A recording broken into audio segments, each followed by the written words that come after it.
Ooh, that looks tasty. Welcome, folks. Today the Hungry Gamer is back with another episode of the Monthly Menu, and today we are talking about the top 5 games of September 2023. And again, as I've said for a few months, this has been just slower gameplay for me just because of life. And for example, in September, I left for a big portion of September for about 10 days, moving into October, and I was just out of town. I was traveling, and I took a couple games, and actually I got, I think, 4 20-minute or less games played over that 10 days. So just not a lot going on. But I do have a pretty satisfying list of games, even though I didn't play any of them a ton, though the top games this month were played more than the top games last month. So let's jump right in talking about the picks for September.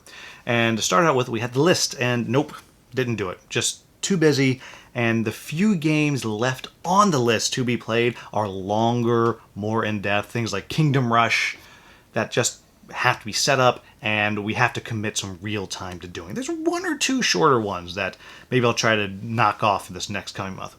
So next one is, I think it's the 3rd month in a row, we had Red Dragon Inn, and nope, didn't do it again. I just can't do it. I just cannot get this game played. And I just got the new expansion in the mail while I was gone. And so I'm hoping maybe this month I'll get to try it again. But it's just a delightful game, and I just can't get it played. Next on the list was Life of the Amazonia. This was a Kickstarter that arrived for me, and yep, got it played. Played it with Original Dawn, played it solo, played it with my wife, played it with Bernie from Dead Alive Games, co-designer of Backyard Chickens Adrian Gilstrap, and somebody else played with us when we played. I think. I can't remember. Maybe it was just 4 of us. I don't know, but whatever. Point is, yes, I played the game several times. Next on the list was Paracle. And if you've been following the channel, you know I played it because I've put up a review video of Paracle. This is, well, I might be talking about it later, but yes, I did get Paracle played. And the last pick for the month was Kinfire Chronicles, and that was a safe, very safe bet because I'm working on playing through the whole campaign about every other week. So, safe bet, yes, if you've been paying attention to the channel, you've seen a couple of videos I've already posted about that, so yes, that got played as well. So, moving into the top 5 games of the month, coming at number 5 was the aforementioned Life of the Amazonia.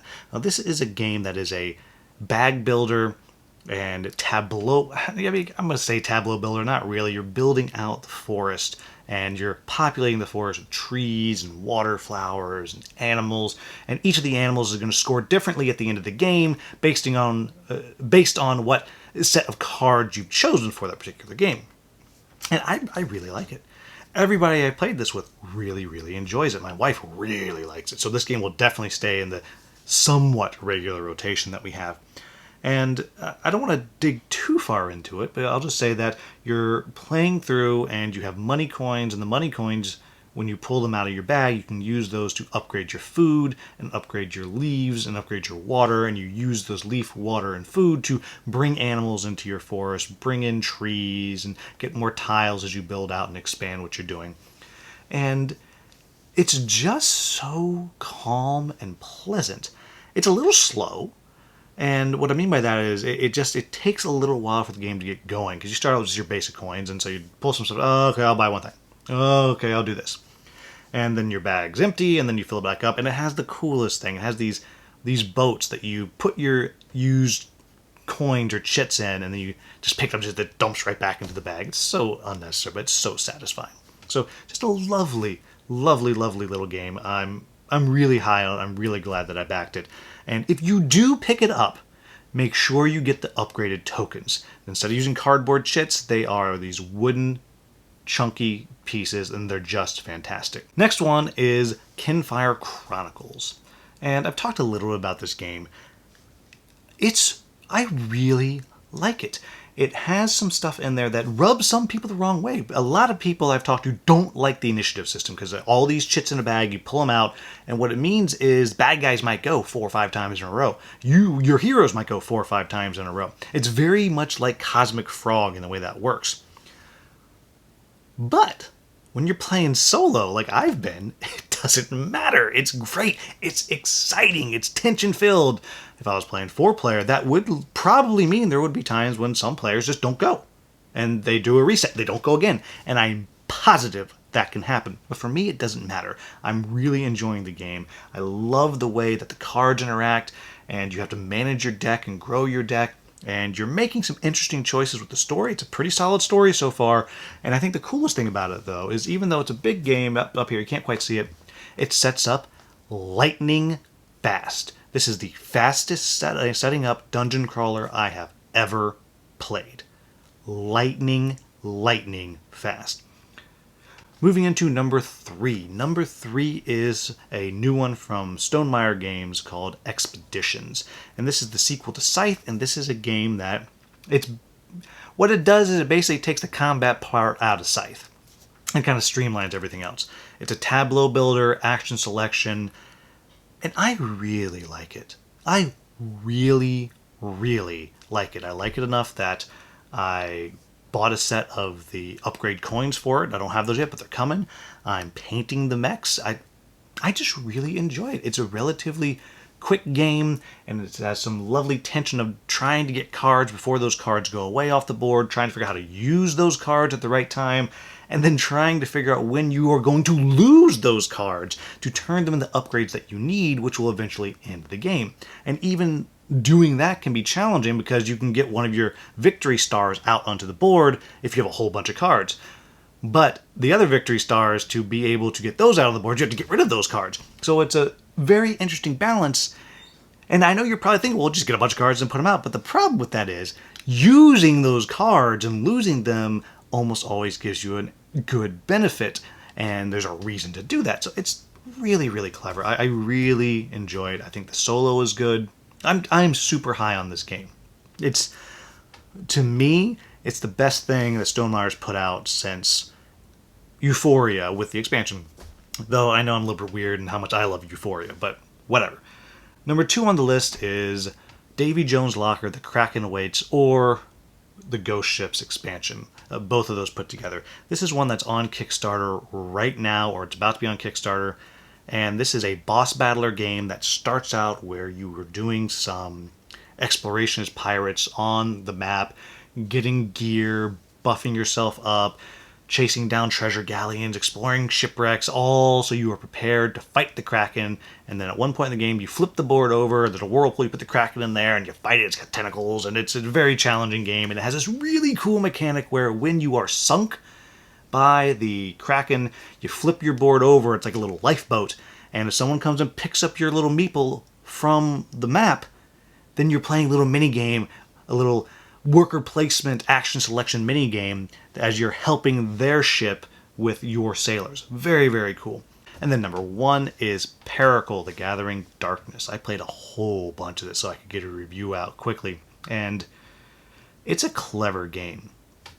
It has a very interesting combat mechanic that is different from pretty much any other dungeon crawler I've played. It's fairly simple, but it is definitely different in the way it works. There's some very clever stuff, like with armor. Armor is just straight damage reduction. It makes it nice, and it makes it simple, makes it easy. The weapons are all simple to understand. The magic system's very cool. It has it's almost like a blood magic. When you use magic, you're getting exhaustion, which you can heal very easily, but it's taking your health and it becomes exhaustion, so you can actually kill yourself by casting spell. Very cool. And everything is handled on a website, not an app, on a website. You have to go to the website to get the story and to manage the bad guys. It gives you a basic AI for them, and you track all the health right there on the website. Very cool. I really have enjoyed it. It's got these really great acrylic standees, some cool maps. I'm really high on this game, and I'm looking forward to kind of getting through and digging into it more to kind of find out what else is there. So let's talk about next month's picks. First off, we have the list as always. I'm putting it on there. I am not confident we're going to knock anything off, but it's going to be on there hopefully.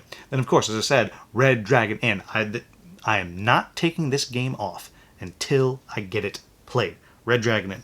Next is one called Wondrous Creatures. And this is a gimme. I know I'm going to play this because I just got this it's a prototype, and it is the follow-up to Life of the Amazonia called Wondrous Creatures. And, well, I don't know much about it. I just know they followed up this game that I think is really cool, and I want to play it, and it's Wondrous Creatures, and I just have to check it out. And I'm sorry, I just said mythical creatures. I mean to say Wondrous Creatures. The next one on the list is one that I covered the core game as one of the earliest games I covered on the channel.